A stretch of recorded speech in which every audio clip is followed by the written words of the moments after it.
नमस्कार साथियों। जैसा कि पिछले अध्याय में हमने बात की थी भारत की प्रस्तावना के बारे में, भारत के संविधान की प्रस्तावना के बारे में, जिसमें हमने दो शब्दों का जो है जिक्र किया था, पंथ निरपेक्षता और समाजवाद। जैसा कि मैंने पिछले वीडियो में आपको बताया था कि एक कोर्ट में एक याचिका दायर की गई थी, एक केस हुआ था जिसमें यह कहा गया था कि पंथ निरपेक्षता और समाजवाद शब्द को जो है संविधान की प्रस्तावना से हटा दिया जाए, क्योंकि ये बाद में जोड़ा गया है और मूल प्रस्तावना में संविधान की नहीं है। उसके साथ साथ ये तर्क दिया गया था क्योंकि जिस तारीख को हमने प्रस्तावना को, संविधान को स्वीकार कर लिया, अंगीकार कर लिया, उस तारीख के बाद हम उसमें कुछ जोड़ नहीं सकते हैं। तो सुप्रीम कोर्ट ने ये कहा था कि ऐसा नहीं है और ये दोनों शब्द जो हैं संविधान के आधारभूत ढांचे को ही परिलक्षित करते हैं, को ही दिखाते हैं। तो हम इसलिए इन शब्दों को नहीं हटाएंगे और संविधान में ऐसे कई अनुच्छेद हैं, कई आर्टिकल हैं, संविधान की ऐसी कई व्यवस्थाएं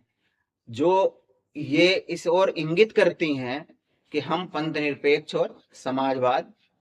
के रूप में हमारा जो है राष्ट्र जो है, राज्य जो है वो आगे बढ़ रहा है। तो मैंने आप लोगों को इसी में से जो पहला शब्द था पंथ निरपेक्ष, उसके बारे में समझा दिया था, बता दिया था, पंथ निरपेक्षता के बारे में। आज हम दूसरे शब्द समाजवाद की बात करेंगे। आखिर क्या है समाजवाद, क्या अर्थ होता है इसका, संविधान के कौन कौन से अनुच्छेद इसके बारे में बात करते हैं, कहाँ से हमें ये पता चलता है कि भाई समाजवाद की बात कर रहा है संविधान हमारा,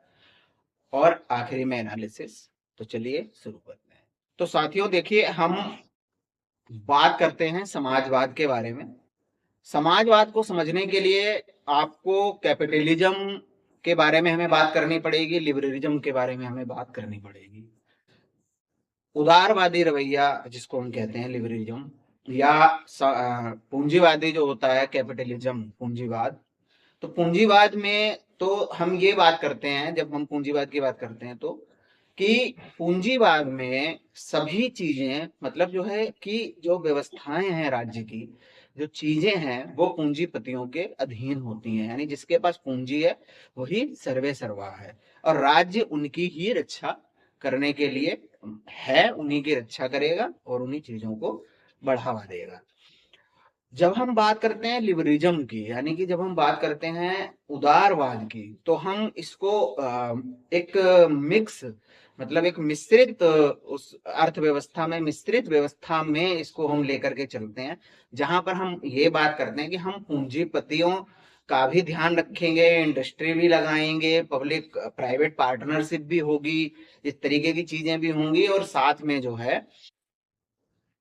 मतलब जो है व्यक्तिगत रूप से भी राज्य इस बात का ध्यान रखेगा, वेलफेयर स्टेट होगी कि वो सभी लोगों को जो है, सभी लोगों के कल्याण के लिए योजनाएं बनाए। तो जब पूंजीवाद का, जैसे मैंने बताया आपको कि पूंजीवाद में पूंजीपतियों की बात हो गई, जब हम उदारवादी रवैये की बात करते हैं, उदारवादी व्यवस्था की बात करते हैं, तो उसमें हम दोनों की बात करते हैं। ऐसे ही समाजवाद जो है, समाजवाद ये कहता है, समाजवाद की जो परिभाषा है या समाजवाद के बारे में अगर हम बात करें कि समाजवाद का क्या अर्थ होता है, तो देखिए समाजवाद ये कहता है कि कोई भी चीज जो राज्य में जो संपत्तियां हैं, राज्य के अंदर जो संसाधन हैं, राज्य के अंदर जो चीजें हैं, उनके ऊपर सिर्फ पूंजीपतियों का या मिश्रित अर्थव्यवस्था जैसी चीजें नहीं होंगी। वहां पर जो भी चीजें हैं उसमें समाज का अधिकार होगा और वो सभी लोगों के लिए समान रूप से उपलब्ध होंगी। अब जैसे जब पूंजीवाद आ जाता है तो फिर वहां पर बात आ जाती है कि जी पूंजीपतियों को प्रोटेक्ट करेंगे, सब कुछ तो पूंजीपतियों के हाथ में होगा, ये गरीब आदमी को कुछ नहीं मिलेगा, ये तो फिर दिक्कत वाली बात हो गई। तो इसी तरीके से समाजवाद ये कहता है कि नहीं, जब जो भी चीजें होंगी, जो भी संपत्तियां होंगी, जो भी संसाधन समाज में होंगे, जो भी आर्थिक व्यवस्था होगी, जो भी बड़ी बड़ी इंडस्ट्री होंगी, बड़ी बड़ी चीजें होंगी, और बाकी इस तरीके की जो भी मतलब चीजें हैं, जैसे बड़ी बड़ी इंडस्ट्री हो गई, बैंक हो गए, और उद्योग जो है वो हो गए, तो ये सब जो है, इनका सबका कंट्रोल जो है, नियंत्रण जो है, वो समाज के हाथ में होगा, सोसाइटी के हाथ में होगा। और सोसाइटी इनका सभी के बीच में समान रूप से बंटवारा करेगी। क्योंकि अगर किसी एक या कुछ या एक समूह के बीच में अगर अगर हम बात करें इन चीजों की, तो अगर उनके हाथ में ये सब चीजें चली जाती हैं, तो बाकियों का क्या होगा? अगर हम सारी चीजें निचले तबकों को बांट देंगे, तो ऊपर के तबके का क्या होगा? जिसने अपनी मेहनत से, अपने उससे जो है चीजों को खड़ा किया है, उनका क्या होगा? तो यहाँ पर समाजवाद जो है वो ये बात करता है कि सभी चीजों पर अधिकार होगा समाज का, सभी के लिए समान रूप से चीजें उपलब्ध होंगी, सभी को मिलेंगी। ऐसा कुछ नहीं होगा कि ये बड़ा है, ये छोटा है, ये पूंजीपति है, ये अमीर है, ये गरीब है। दूसरी चीज यहाँ पर फिर एक चीज और आ जाती है, जब हम भारत की बात करते हैं, तो भारत के संबंध में समाजवाद जो है वो एक कल्याणकारी राज्य के रूप में उसकी संकल्पना जो है वो बदल जाती है। जो कॉन्सेप्ट यहाँ पर आ जाता है वो आ जाता है वेलफेयर स्टेट का, कि राज्य एक ऐसी जो है व्यवस्था करेगा, राज्य के हाथ में सारी चीजें होंगी, कि वो जो है सभी लोगों को, जिसको जरूरत है उन लोगों को उस तरीके की चीजें उपलब्ध करवाए, उपलब्ध हों।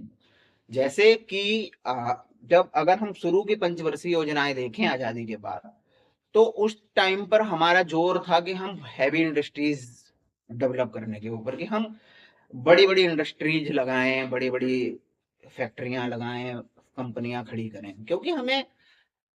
अपनी उत्पादन क्षमता बढ़ानी थी, हमें जो है आत्मनिर्भर बनना था काफी सारी चीजों में, इस तरीके की चीजें थी। तो ये जरूरी था कि हम ये करें। उसके साथ साथ लेकिन अगर एक तरफ सरकार अगर ये कर रही थी, तो दूसरी तरफ सरकार अपने आम नागरिकों के लिए भी जो है योजनाएं ला रही थी। बैंकों का राष्ट्रीयकरण जैसे कर दिया था, काफी सारी बैंकों का, बड़ी बड़ी बैंकें थी, उनका राष्ट्रीयकरण कर दिया था। पब्लिक प्राइवेट पार्टनरशिप वाली जो है कॉन्सेप्ट जो है आया, कि दोनों का मिला करके चलेगा, सरकार का भी अधिकार होगा, उनका भी होगा, तो थोड़ा सा जो है बैलेंस बना रहेगा। उसके अलावा जो अब देखिए आप, ये आज के टाइम पे मनरेगा योजना जो है, या और बहुत सारी योजनाएं हैं, जो आपको राशन मिलता है, ये सारी चीजें जो हैं, ये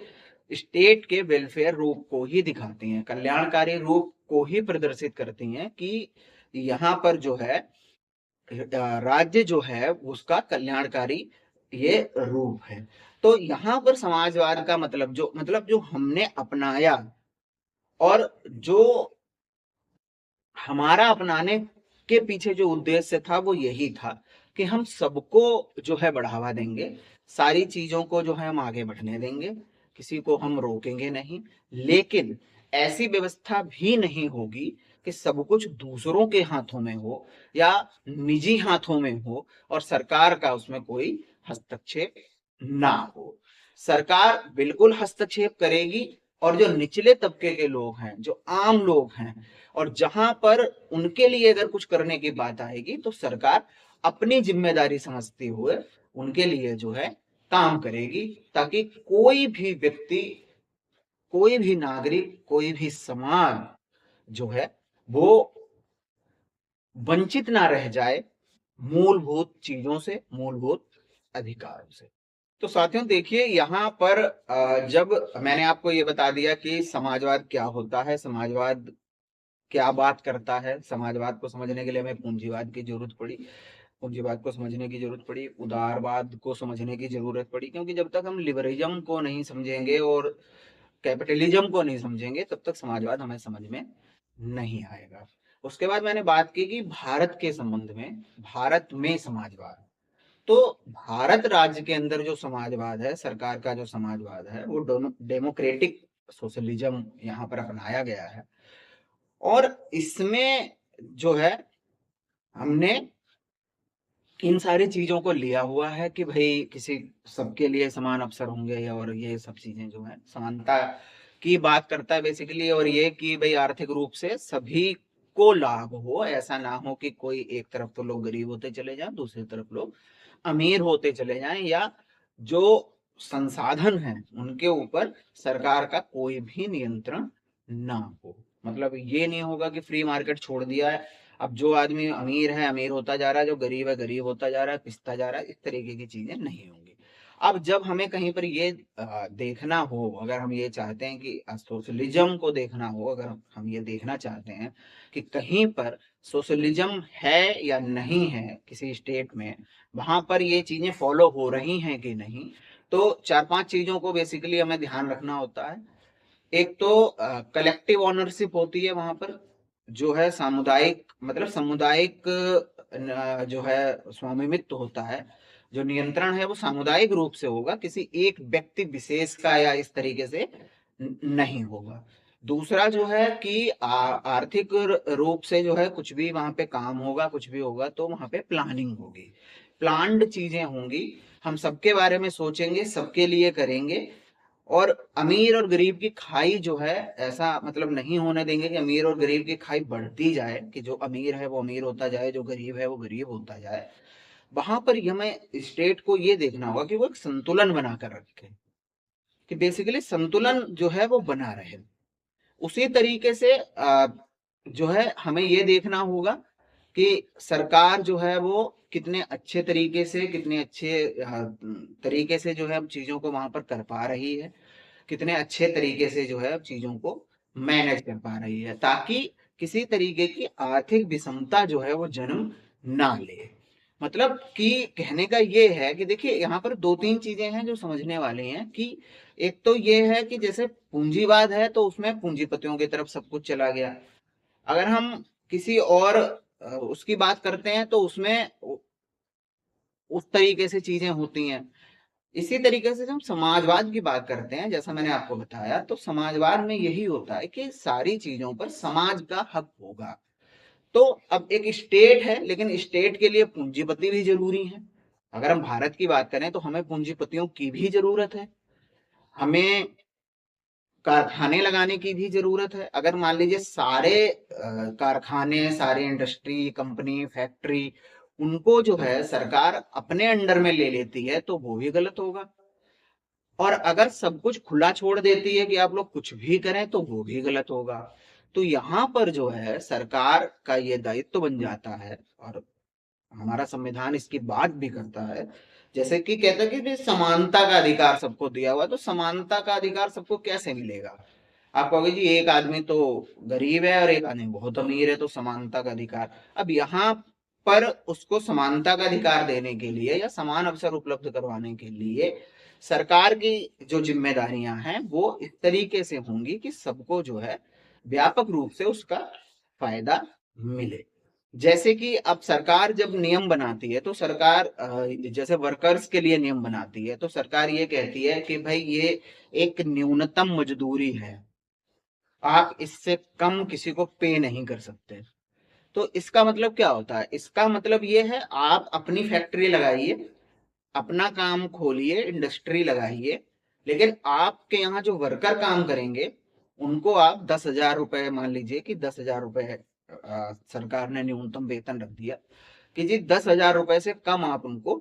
नहीं देंगे। या जैसे कि नियम बना हुआ है कि आप हफ्ते में 7 दिन में जो है 1 दिन छुट्टी करेंगे, 6 ही दिन काम करेगा, और अगर कोई 7 दिन काम करता है तो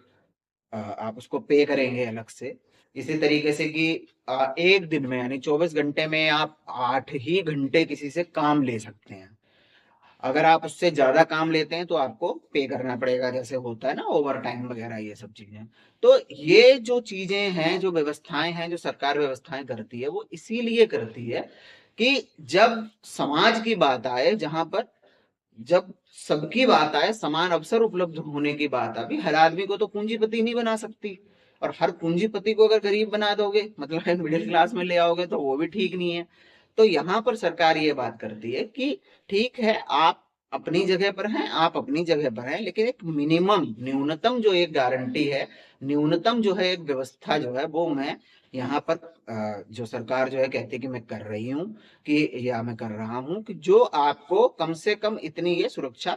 प्रदान करेगा। जैसे कि इसी तरीके से ईपीएफ का होता है, आप एम्प्लॉय प्रोविडेंट फंड है, जो सरकारी नौकरी होती है उनका प्रोविडेंट फंड अलग होता है, प्राइवेट बड़ी बड़ी कंपनियां हैं उनका अलग होता है, लेकिन वहां भी सरकार ने कुछ नियम बना रखा है कि ईपीएफ जैसे है, एम्प्लॉय प्रोविडेंट फंड है, कि वहां पर आपको एक निर्धारित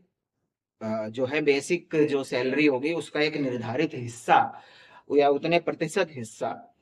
जैसे भी 12% है, उसको आपको जमा ही करना पड़ेगा। मतलब एम्प्लॉय का भी काटिए, आप अपना एम्प्लॉयर भी जमा करेगा हर व्यक्ति के लिए।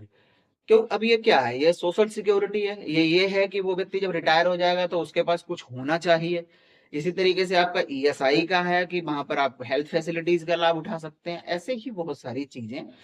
जो हैं वो इस तरीके से होती हैं कि समाज के भले के लिए सरकार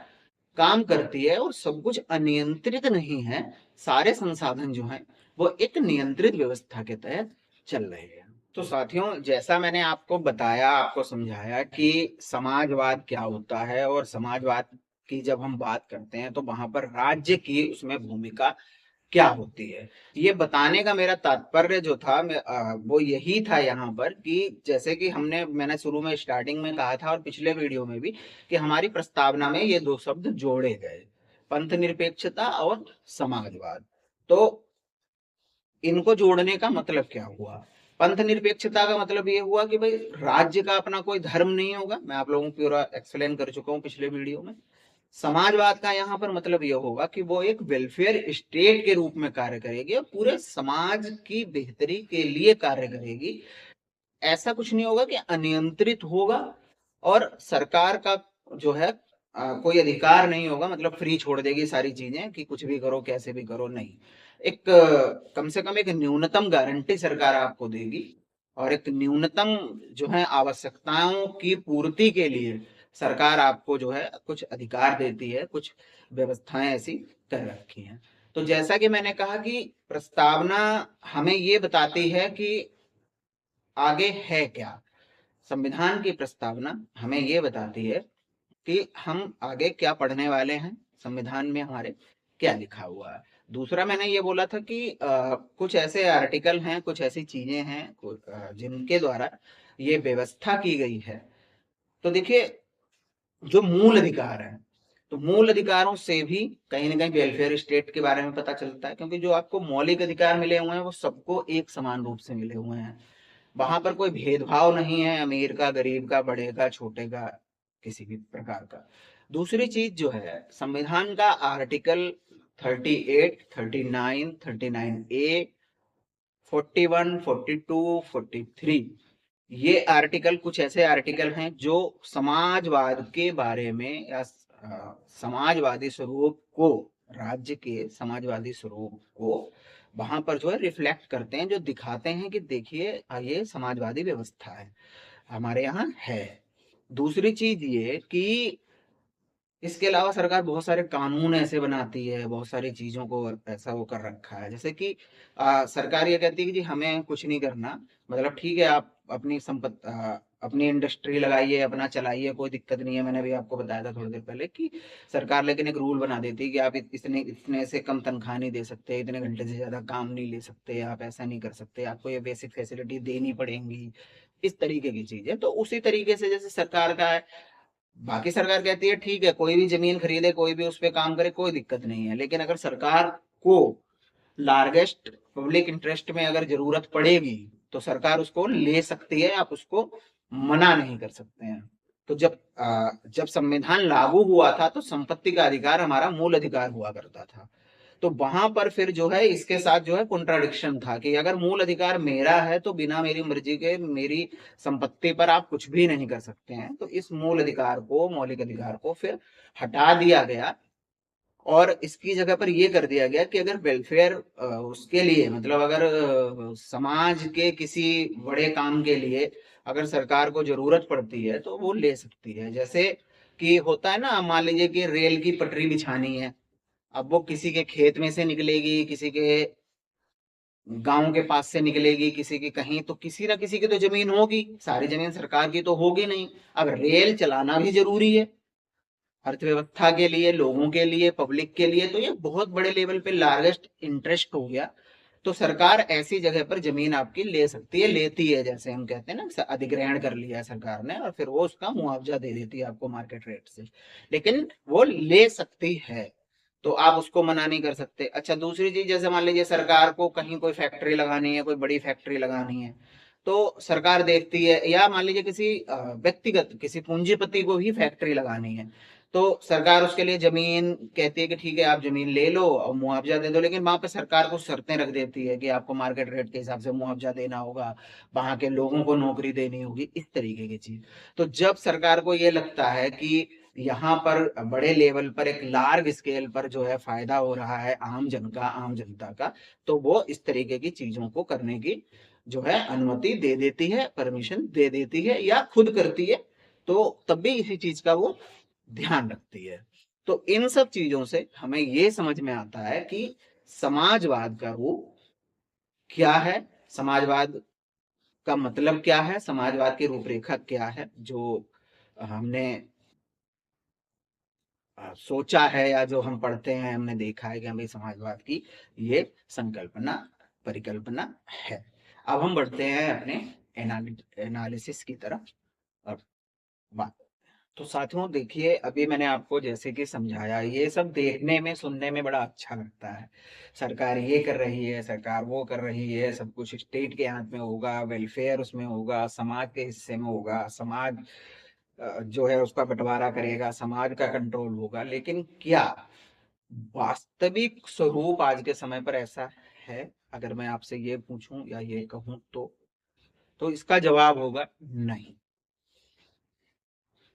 क्योंकि आज के संदर्भ में अगर हम देखें, चाहे हम भारत की बात करें, चाहे भारत से बाहर के देशों की बात करें,